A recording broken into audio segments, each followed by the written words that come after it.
ನಮಸ್ತೆ ಸ್ನೇಹಿತರೆ. ಶ್ರೀ ಶಿವಪುರಾಣದ 8ನೆಯ ಭಾಗವಾದ ಶತರುದ್ರ ಸಂಹಿತೆ, ಅದರಲ್ಲಿ ಶಿವನ ಅವತಾರಗಳು. ಈಗಾಗಲೇ 10 ಅವತಾರಗಳನ್ನು ತಿಳಿದುಕೊಂಡಿದ್ದೇವೆ. ಮುಂದಿನ ಅವತಾರಗಳ ಬಗ್ಗೆ ತಿಳಿದುಕೊಳ್ಳೋಣ ಬನ್ನಿ. ವೈಶ್ಯನಾಥ ಅವತಾರ. ಹಿಂದೆ ನಂದಿ ಗ್ರಾಮದಲ್ಲಿ ಮಹಾನಂದೆ ಎಂಬ ವೈಶ್ಯೆ ಇದ್ದಳು. ವೃತ್ತಿಯಿಂದ ವೈಶ್ಯೆಯಾದರೂ ಮಹಾಶಿವಭಕ್ತಳಾಗಿದ್ದಳು. ಸದಾ ಶಿವಧ್ಯಾನದಲ್ಲಿರುತ್ತಿದ್ದಳು. ಮನೆಯಲ್ಲಿ ಒಂದು ಮಂಗವನ್ನು ಸಾಕಿ ತನ್ನ ಕಂಠದಲ್ಲಿ ರುದ್ರಾಕ್ಷಿ ಕಟ್ಟಿದಂತೆ ಅದರ ಕತ್ತಿಗೂ ರುದ್ರಾಕ್ಷಿ ಕಟ್ಟಿದ್ದಳು. ಭಸ್ಮಾಧಾರಣ ಮಾಡಿಸುತ್ತಿದ್ದಳು. ಒಂದು ದಿನ ಶಿವನು ಅವಳ ಭಕ್ತಿಯನ್ನು ಪರೀಕ್ಷಿಸಲು ವರ್ತಕನ ವೇಷದಿಂದ ಅವಳ ಮನೆಗೆ ಬಂದನು. ಅವನು ತನ್ನ ಕೈಯಲ್ಲಿ ಒಂದು ರತ್ನಖಚಿತ ಕಂಕಣವನ್ನು ಧರಿಸಿದನು.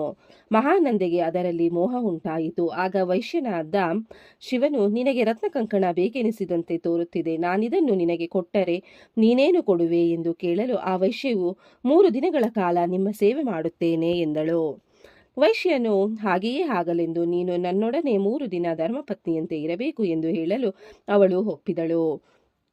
ವೈಶ್ಯನು ಕಂಕಣವನ್ನು ಅವಳಿಗೆ ಕೊಟ್ಟನು. ಹಾಗೂ ಮಹಾನಂದೆ, ಈ ಶಿವಲಿಂಗ ಕಂಕಣವು ನನ್ನ ಪ್ರಾಣಕ್ಕಿಂತಲೂ ಮಿಗಿಲಾದದ್ದು, ಇದನ್ನು ರಕ್ಷಿಸು ಎಂದು ಹೇಳಿದನು. ಅದಕ್ಕೆ ಮಹಾನಂದೆ ಒಪ್ಪಿ ಅದನ್ನು ನನ್ನ ನಾಟ್ಯ ಮಂದಿರದಲ್ಲಿ ಭದ್ರವಾಗಿರಿಸಿದಳು.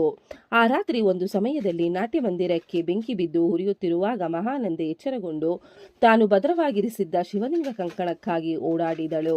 ಆದರೆ ಅದು ಮಂದಿರದ ಕಬ್ಬದೊಂದಿಗೆ ಸುಟ್ಟು ಹೋಗಿತ್ತು. ಆಗ ಮಹಾನಂದೆ ದುಃಖಿಸತೊಡಗಿದಳು. ವೈಶ್ಯನಂತೆ ಇರುವ ಶಿವನು ದುಃಖ ತಾಳಲಾರದೆ ಅಗ್ನಿ ಪ್ರವೇಶ ಮಾಡಿಬಿಟ್ಟನು. ಆಗ ಆ ವೈಶ್ಯೆ ತಾನು ಸಹಗಮನ ಮಾಡಲು ಸಿದ್ಧಳಾದಳು. ಮನೆಯವರು ಎಷ್ಟು ತಡೆದರೂ ಕೇಳದೆ ಅಗ್ನಿಯಲ್ಲಿ ಬಿದ್ದು ಸುಟ್ಟು ಹೋದಳು. ಆಗ ಶಿವನು, ಈಕೆ ವೈಶ್ಯೆಯಾದರೂ ನಿಷ್ಠೆ ಉಳ್ಳವಳು, ಶಿವಚರಣದಲ್ಲಿ ನಂಬಿಕೆ ಇಟ್ಟಿರುವಳೆಂದು ತನ್ನ ನಿಜರೂಪ ಪ್ರಕಟಿಸಿ ಅವಳಿಗೆ ಉದ್ಧಾರವಾಗುವ ವರ ನೀಡಿ ಅಂತರ್ಧನಾದನು. ಮಹಾನಂದೆಯ ಆನಂದಕ್ಕೆ ಪಾರವಿಲ್ಲದಂತಾಯಿತು. ಕೈಲಾಸದಿಂದ ವಿಮಾನ ಬಂದು ಅವಳ ಇಚ್ಛೆಯಂತೆ ಅವಳನ್ನು ಮಂಗವನ್ನು ಪರಿವಾರವನ್ನು ಕೂರಿಸಿಕೊಂಡು ಕೈಲಾಸಕ್ಕೆ ಒಯ್ದಿತು. ಹೀಗೆ ಶಿವನು ವೈಶ್ಯನಾಥ ಅವತಾರವೆತ್ತಿ ಭಕ್ತರ ಉದ್ಧಾರ ಮಾಡಿದನು. 12ನೆಯ ಅವತಾರವಾದ ದ್ವಿಜೇಶ್ವರ. ಹಿಂದೆ ವಜ್ರಬಾಹು ಎಂಬ ರಾಜನು ಶತ್ರುಗಳನ್ನು ಜಯಿಸಿ ರಾಜ್ಯವಾಳತೊಡಗಿದನು. ಇವನಿಗೆ ಭದ್ರಾಯು ಎಂಬ ಮಗನಿದ್ದನು. ಭದ್ರಾಯುವಿಗೆ ಸೀಮಂತಿನಿ ಎಂಬ ರಾಜಕುಮಾರಿ ಹೆಂಡತಿಯಾಗಿದ್ದಳು. ವಜ್ರಬಾಹುವು ಕೆಲ ದಿನಗಳಲ್ಲಿ ಭದ್ರಾಯುಗೆ ಪಟ್ಟ ಕಟ್ಟಿದನು. ಒಂದು ದಿನ ಭದ್ರಾಯ ಹೆಂಡತಿಯೊಡನೆ ವನವಿಹಾರಕ್ಕೆ ಹೋಗಿದ್ದಾಗ ಅಲ್ಲಿಗೆ ಶಿವಪಾರ್ವತಿಯರು ವಸಂತ ವಿಹಾರಕ್ಕಾಗಿ ಬಂದರು. ಆಗ ಶಿವನು ಭದ್ರಾಯುವನ್ನು ಪರೀಕ್ಷಿಸಲು ಬ್ರಾಹ್ಮಣ ವೇಷಧಾರಿಯಾಗಿ, ಪಾರ್ವತಿಯು ಬ್ರಾಹ್ಮಣತಿಯಾದಳು. ಶಿವನು ತನ್ನ ಮಾಯೆಯಿಂದ ಒಂದು ಸಿಂಹವನ್ನು ಸೃಷ್ಟಿಸಿದನು. ಶಿವನು ಬ್ರಾಹ್ಮಣನಾಗಿ ಹೆಂಡತಿಯೊಡನೆ ಓಡಿ ಬಂದು ಭದ್ರಾಯುವನ್ನು, ರಾಜ, ಅದೋ ಅಲ್ಲಿ ಬರುತ್ತಿರುವ ಸಿಂಹದಿಂದ ನನ್ನನ್ನು ಕಾಪಾಡು ಎಂದು ಹೇಳಿದನು. ಭದ್ರಾಯು ತನ್ನ ಧನಸ್ಸನ್ನು ಹಿಡಿದು ಸಿಂಹವನ್ನು ಹಿಡಿಯಲು ಹೋದನು. ಆದರೆ ಅವನು ಬಿಟ್ಟ ಬಾಣಗಳು ಅದಕ್ಕೆ ತಾಗಲಿಲ್ಲ. ಅದು ಸಾಯಲೂ ಇಲ್ಲ. ಸ್ವಲ್ಪ ಹೊತ್ತಿನಲ್ಲೇ ಸಿಂಹ ಬ್ರಾಹ್ಮಣನ ಹೆಂಡತಿಯನ್ನು ಎತ್ತಿಕೊಂಡು ಹೋಯಿತು. ಆಗಲ ಬ್ರಾಹ್ಮಣನು ಭದ್ರಾಯುವಿನ ಬಳಿ ಗೋಳಾಡಿದನು, ನಾನು ಹೆಂಡತಿಯಿಲ್ಲದೆ ಇರಲಾರೆ, ನಿಮ್ಮ ಮಂತ್ರಿಯ ಮಗನ ಪತ್ನಿಯನ್ನು ನನ್ನ ಜೊತೆ ಕಳುಹಿಸಿ, ಆಗ ನನಗೆ ಸ್ತ್ರೀ ಇಲ್ಲದ ದುಃಖ ದೂರವಾಗುವುದು ಎಂದು ಹಂಗಲಾಚಿದನು. ಬ್ರಾಹ್ಮಣನು ಮಂತ್ರಿಯ ಸೊಸೆ ಸೀಮಂತಿನಿಯ ಬಳಿ ಕುಳಿತಿದ್ದನ್ನು ಕಂಡಿದ್ದನು. ಆಗ ಭದ್ರಾಯುವು, ಸ್ವಾಮಿ, ನೀವು ಮನಃಶಾಂತಿಗೆ ಸ್ತ್ರೀ ಬೇಕೆಂದಿದ್ದೀರಿ, ನನ್ನ ಪತ್ನಿಯನ್ನೇ ದಾನವಾಗಿ ಕೊಡುವೆ ಎಂದನು. ಬ್ರಾಹ್ಮಣನು ಅದಕ್ಕೂ ಒಪ್ಪಿದನು. ಭದ್ರಾಯುಗೆ ತನ್ನ ಹೆಂಡತಿಯನ್ನು ದಾನ ಮಾಡಿ ತಾನೇಕೆ ಪಾಪದಿಂದ ಮುಕ್ತಿ ಹೊಂದಬಾರದೆನಿಸಿತು. ಕೀರ್ತಿವಂತನಾಗಲು ಭದ್ರಾಯು ಆಶಿಸಿದನು. ಆದರೆ ಲೋಕ ತನ್ನನ್ನು ದೂಷಿಸುವುದೆಂದು ಸೀಮಂತಿನಿಯನ್ನು ಬ್ರಾಹ್ಮಣನಿಗೆ ದಾನ ಮಾಡಿ ತಾನು ಅಗ್ನಿ ಪ್ರವೇಶ ಮಾಡಿದನು. ರಾಜನು ಧರ್ಮನಿಷ್ಠನಾಗಿ ನಡೆದುಕೊಂಡದ್ದನ್ನು ಪರಿಭಾವಿಸಿ ದ್ವಿಜೇಶ್ವರ ರೂಪದ ಬ್ರಾಹ್ಮಣ ಮರೆಯಾಗಿ ಅಲ್ಲಿ ಶಿವನು ಪ್ರಕಟವಾಗಿ ಭದ್ರಾಯುವಿಗೆ ಪೂರ್ವಸ್ಥಿತಿಯನ್ನು ತಂದೊಡ್ಡಿದ್ದನು. ಭದ್ರಾಯು ಸಂತೋಷದಿಂದ ಶಿವನನ್ನು ಸ್ತುತಿಸಿ ಕೊಂಡಾಡಿದನು. ಆಗ ಶಿವನು, ಭದ್ರಾಯು, ನಾನು ಬ್ರಾಹ್ಮಣ ರೂಪನಿಂದ ಬಂದಿದ್ದೇನು. ನನ್ನ ಹೆಂಡತಿ ಪಾರ್ವತಿ ಸಿಂಹದ ಬಾಯಿಗೆ ಇದ್ದರೂ ಅದು ಮಾಯಾಸಿಂಹವಷ್ಟೇ. ಆದ್ದರಿಂದ ಪಾರ್ವತಿಗೆ ಏನೂ ಆಗಿಲ್ಲ. ಹಾಗೆಯೇ ನೀನು ಬಿಟ್ಟ ಬಾಣ ಅದಕ್ಕೆ ತಾಗಲಿಲ್ಲ. ನಿನ್ನ ಧರ್ಮ ಪರೀಕ್ಷೆಗೆಂದು ನಿನ್ನ ಪತ್ನಿಯನ್ನು ಬೇಡಿದೆನು ಎಂದು ಹೇಳಿ ಭದ್ರಾಯುವಿಗೆ ಅವನು ಕೇಳಿದ ವರಗಳನ್ನು ನೀಡಿದನು. ಭದ್ರಾಯುವಾದರೂ ತಾನು ತನ್ನ ತಂದೆ ಮತ್ತೆಲ್ಲರೂ ಶಿವಭಕ್ತರಾಗಿ ಶಿವನ ಸನ್ನಿಧಿ ಸೇರಲೆಂದು ವರಬೇಡಿದನು. ಶಿವನು ತಥಾಸ್ತು ಎಂದು ಹೇಳಿ ಅಂತರ್ಧನಾದನು. 13ನೇ ಅವತಾರ ಯತೀಶ್ವರ ಅವತಾರ. ಅರ್ಬುದಾಚಲ ಬೆಟ್ಟದ ಬಳಿಯ ಹಳ್ಳಿಯಲ್ಲಿ ಅಹುಕ ಎಂಬ ಹೆಸರಿನ ಬಿಲ್ಲನು ಆಹುಕ ಎಂಬುವಳೊಡನೆ ವಾಸಿಸುತ್ತಿದ್ದನು. ಇಬ್ಬರು ಶಿವಭಕ್ತರಾಗಿದ್ದರು. ಒಂದು ದಿನ ಇಬ್ಬರು ಕಾಡಿಗೆ ಹೋಗಿ ಕೆಲವು ಆಹಾರ ಪದಾರ್ಥಗಳನ್ನು ತೆಗೆದುಕೊಂಡು ಮನೆಗೆ ಬಂದಾಗ ಶಿವನು ಸನ್ಯಾಸಿ ವೇಷದಿಂದ ಅವರ ಮನೆಗೆ ಬಂದಿದ್ದನು. ಆ ಸನ್ಯಾಸಿಯು ತಾನು ರಾತ್ರಿ ಬಿಲ್ಲನ ಮನೆಯಲ್ಲಿ ಉಳಿಯುವುದಾಗಿಯೂ ಒಳಗೆ ಹೊರಟು ಹೋಗುವುದಾಗಿಯೂ ಹೇಳಿದನು. ಆಗ ಬಿಲ್ಲನು ತನ್ನ ಮನೆ ಸಣ್ಣದಿದೆ, ವಸತಿಗೆ ಅನುಕೂಲವಿಲ್ಲ ಎನ್ನಲು ಅವನ ಹೆಂಡತಿ ಮನೆಗೆ ಬಂದ ಅತಿಥಿಯನ್ನಾದರಿಸದಿದ್ದರೆ ಗೃಹಸ್ಥ ಧರ್ಮ ನಾಶವಾಗುವುದು ಎಂದು ಪತಿಗೆ ಹೇಳಿ ಯತಿಗೆ ಉಳಿಯಲು ಹೇಳಿದನು. ಬಿಲ್ಲ ರಾತ್ರಿಯೆಲ್ಲ ಹೊರಗೆ ಮಲಗಿದ್ದನು. ಬೆಳಗಾದಾಗ ಅವನನ್ನು ಕೆಲವು ಹಿಂಸಾ ಪ್ರಾಣಿಗಳು ಭಕ್ಷಿಸುತ್ತಿದ್ದವು. ಯತಿಗೆ ಅದನ್ನು ಕಂಡು ದುಃಖವಾಯಿತು. ಬಿಲ್ಲನ ಹೆಂಡತಿಗೂ ಕಳವಳವಾಯಿತು. ಆದರೂ ಅವಳು ಯತಿಗೆ, ಸ್ವಾಮಿ, ನನ್ನ ಗಂಡ ತೀರಿ ಹೋದರೇನಾಯಿತು? ನಾನು ಅವನೊಡನೆ ಸಹಗಮನ ಮಾಡುವೆನು ಎಂದು ಪತಿಯ ಚಿತೆಯೊಡನೆ ಸುಟ್ಟುಕೊಂಡಳು. ಆಗ ಯತಿಯು ನಿಜ ರೂಪದಿಂದ ಪ್ರಕಟನಾಗಿ ಬಿಲ್ಲ ದಂಪತಿಗಳ ಗೃಹಸ್ಥ ಧರ್ಮವನ್ನು ಹೊಗಳಿ ನಿಮ್ಮ ಮುಂದಿನ ಜನ್ಮದಲ್ಲಿ ಹಂಸಪಕ್ಷಿ ರೂಪದಿಂದ ನಿಮ್ಮೊಡನೆ ಬೆರೆಯುವೆನೆಂದು ವರ ನೀಡಿ ಅಂತರ್ಧನಾದನು. ಬಿಲ್ಲ ದಂಪತಿಗಳು ಬದುಕಿಕೊಂಡು ಬಾಳು ಪೂರ ಸದಾಚಾರಿಗಳಾಗಿ ಜೀವಿಸಿ ಕಡೆಗೆ ತೀರಿಕೊಂಡರು. ಮುಂದಿನ ಜನ್ಮದಲ್ಲಿ ಬಿಲ್ಲನು ನಳನಾಗಿ ರಾಜನಾದರೆ ಅವನ ಹೆಂಡತಿ ವಿದರ್ಭ ರಾಜಪುತ್ರಿ ದಮಯಂತಿಯಾಗಿ ಜನ್ಮವೆತ್ತಿದ್ದಳು. ಹಂಸಪಕ್ಷಿಯ ನೆರವಿನಿಂದ ಇಬ್ಬರು ಸತಿಪತಿಯರಾದರು.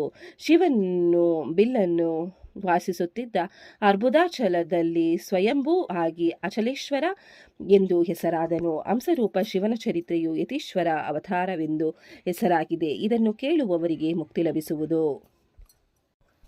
14ನೆಯದು ಭಿಕ್ಷುವಾರ್ಯ ಶಿವ ಅವತಾರ. ಒಮ್ಮೆ ಒಬ್ಬ ಬ್ರಾಹ್ಮಣ ಭಿಕ್ಷಕಿಯು ಇನ್ನೂ ಹೊಕ್ಕಳ ಹುರಿ ಸಹ ಬಿಟ್ಟಿರದ ಶಿಶುವನ್ನು ಕಂಡಳು. ಅವಳೊಬ್ಬ ವಿಧವೆ. ಬೇರೆಯವರ ಮಗುವನ್ನು ಹೇಗೆ ಎತ್ತಿಕೊಳ್ಳುವುದೆಂದು ಸಂಶಯಪಟ್ಟು ಅತ್ತಿತ್ತ ನೋಡಿದಳು. ಯಾರೂ ಇರಲಿಲ್ಲ. ಆಗ ಶಿವನೇ ಭಿಕ್ಷುಕನ ವೇಷದಿಂದ ಬಂದು ಆ ವಿಧವೆಗೆ, ನೀನು ಆ ಮಗುವನ್ನು ತೆಗೆದುಕೊಂಡು ಹೋಗಿ ಕಾಪಾಡು ಎಂದನು. ಆದರೂ ಆ ವಿಧವೆಯು, ಅಯ್ಯ, ಇದ್ದಕ್ಕಿದ್ದಂತೆ ಇಲ್ಲಿಗಾಗಮಿಸಿದ ನೀವು ಯಾರು? ಆ ಮಗುವಿನ ತಂದೆ ಯಾರು? ನೀವು ಎಲ್ಲಿಂದ ಬಂದಿರಿ? ನಿಮ್ಮನ್ನು ನೋಡಿದರೆ ಶಿವನನ್ನು ಕಂಡಂತಾಗಿದೆ. ಆ ಮಗುವಿಗೆ ಯಾಕೆ ಈ ಸ್ಥಿತಿ ಬಂದಿತು? ನಿಮ್ಮ ಪ್ರೇರಣೆಯಿಂದಲೇ ನಾನಿಲ್ಲಿಗೆ ಬಂದೇನೆ. ನೀವು ಹೇಳಿದಂತೆ ನಾನು ಈ ಮಗುವನ್ನು ಸಲಹುತ್ತೇನೆ ಎಂದಳು. ಆಗ ಶಿವನು, ಅಮ್ಮ, ಇವನು ಶಿವಭಕ್ತನು, ವಿದರ್ಭ ರಾಜನು ಆದ ಸತ್ಯರಥನ ಮಗ. ಇವನ ತಂದೆಯು ಶತ್ರು ಶಾಲ್ವನು ಸತ್ಯರಥನನ್ನು ಕೊಂದನು. ಆಗ ಈ ಮಗುವಿನ ತಾಯಿ ಗರ್ಭಿಣಿ. ವೈರಿಗಳಿಗೆ ಹೆದರಿ ಇವನಕ್ಕೆ ಬಂದಳು. ಇಲ್ಲಿ ಹೆತ್ತಳು. ಆಗ ಒಂದು ಮೊಸಳೆಯು ಬಂದು ಅವಳ ಕಾಲನ್ನು ಹಿಡಿದು ನೀರಲ್ಲಿ ಎಳೆದುಕೊಂಡು ಹೋಯಿತು ಎಂದನು. ಅದಕ್ಕೆ ವಿಧವೆ, ಅದೇನು, ಆ ಮೊಸಳೆ ಆಕೆಯನ್ನು ಎಳೆದೊಯ್ದೀತಾ ಎಂದು ಪ್ರಶ್ನಿಸಿದಳು. ಶಿವ ಉತ್ತರಿಸಿ, ಅಮ್ಮ, ಈ ಮಗು ಹಿಂದಿನ ಜನ್ಮದಲ್ಲಿ ಸತ್ಯರಥನ ತಂದೆ ಪಾಂಡುವಾಗಿದ್ದನು, ಶಿವಭಕ್ತನಾಗಿದ್ದನು.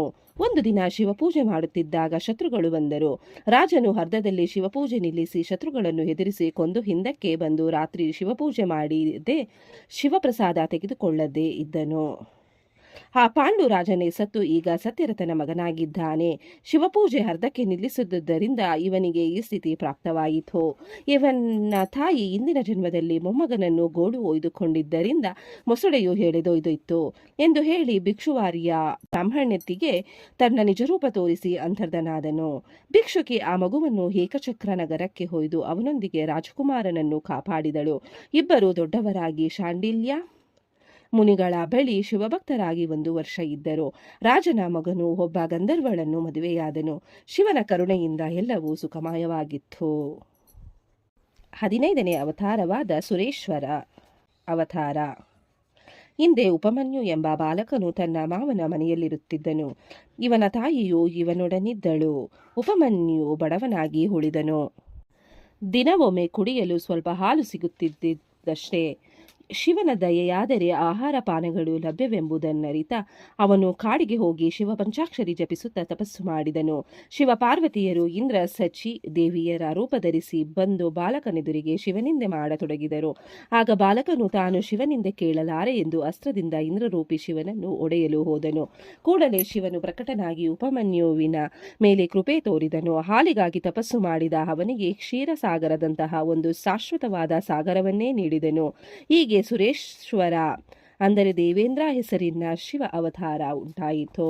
ಹೀಗೆ ಶಂಕರನು ಅನೇಕ ಅವತಾರಗಳನ್ನು ಮಾಡಿ ಭಕ್ತ ಜನರಿಗೆ ಕರುಣಿಸಿದನು. ಶಿವನ ಇನ್ನುಳಿದ ಮುಖ್ಯ ಅವತಾರಗಳೆಂದರೆ ಮಹಾಭಾರತ ಕಾಲದಲ್ಲಿ ಅಶ್ವತ್ಥಾಮ ಅವತಾರ. ದ್ರೋಣಾಚಾರ್ಯರ ಮಗನಾಗಿ ಹುಟ್ಟಿದ ಅಶ್ವತ್ಥಾಮ ಶಿವನ ಅಂಶದಿಂದ ಹುಟ್ಟಿದವನು. ಜೀವಿತಾ ಕಾಲದ ಕಡೆಗೆ ದುರ್ಯೋಧನನ ಋಣ ತೀರಿಸಲು ಅಶ್ವತ್ಥಾಮ ಪಾಂಡವರ ಮಕ್ಕಳನ್ನು ಕೊಂದನು. ಶೋಕಪೀಡಿತ ಅರ್ಜುನನು ಅಶ್ವತ್ಥಾಮನನ್ನು ಹೆದರಿಸಿ ಬಾಣ ಬಿಟ್ಟು ಓಡಿಸಿದನು.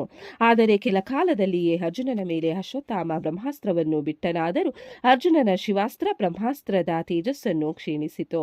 ಶಿವನು ಅರ್ಜುನನನ್ನು ಪ್ರಸಿದ್ಧ ಬಿಲ್ಲುಗಾರನಾಗಿರಲು ಅವನ ಭಕ್ತಿ ಸಾಮರ್ಥ್ಯ ಪರೀಕ್ಷಿಸಲು ಕಿರಾತನ ವೇಷ ಧರಿಸಿದ ಬಂದನು. ಇಬ್ಬರಿಗೂ ಯುದ್ಧವಾಗಿ ಕಡೆಗೆ ಶಿವನು ನಿಜರೂಪ ತೋರಿಸಿ ಅವನಿಗೆ ಪಾಶುಪತಾಸ್ತ್ರವನ್ನು ಕರುಣಿಸಿದನು. ವೇದವ್ಯಾಸರು ಪಾಂಡವರಿಗೆ ಶಿವಪೂಜೆ ಮಾಡುವ ವಿಧಾನವನ್ನು ತಿಳಿಸಿಕೊಟ್ಟರು. ಶಂಕರನು 12 ಜ್ಯೋತಿರ್ಲಿಂಗಗಳಾಗಿ ಒಟ್ಟು 12 ಅವತಾರಗಳನ್ನು ಎತ್ತಿದನು. ಈ ಲಿಂಗಗಳ ದರ್ಶನದಿಂದ ಮಾನವರು ಪುನೀತರಾಗುವರು.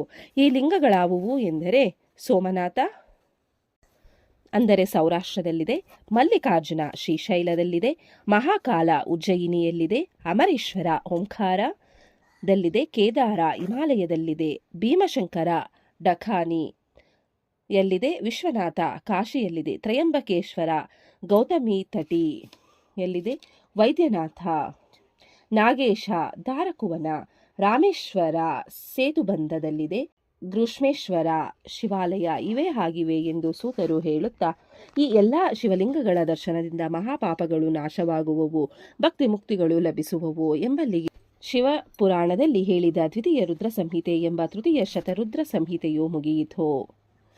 ಈ ಅಧ್ಯಾಯವನ್ನು ಕೇಳಿದವರಿಗೂ ಓದಿದವರಿಗೂ ಶ್ರವಣ ಮಾಡಿದವರಿಗೂ ಆ ಭಗವಂತ ಒಳ್ಳೆಯದನ್ನು ಮಾಡಲಿ. ಓಂ ನಮಃ ಶಿವಾಯ. ಧನ್ಯವಾದಗಳು ಸ್ನೇಹಿತರೆ. ವಿಡಿಯೋ ನೋಡಿಕ್ಕೆ ಎಲ್ಲರಿಗೂ ಧನ್ಯವಾದಗಳು. ನಿಮಗೆ ಈ ವಿಡಿಯೋ ಇಷ್ಟ ಆಗಿದ್ರೆ ಪ್ಲೀಸ್ ಒಂದು ಲೈಕ್ ಮಾಡಿ. ನೆಕ್ಸ್ಟ್ ಇನ್ನು ಜಾಸ್ತಿ ವಿಡಿಯೋ ಹಾಕ್ತೀವಿ. ಹಾಗೆ ನಿಮ್ಮ ಫ್ರೆಂಡ್ಸ್ಗೆ ಶೇರ್ ಮಾಡಿ ಮತ್ತೆ ಸಬ್ಸ್ಕ್ರೈಬ್ ಮಾಡಿ. Thank you very much.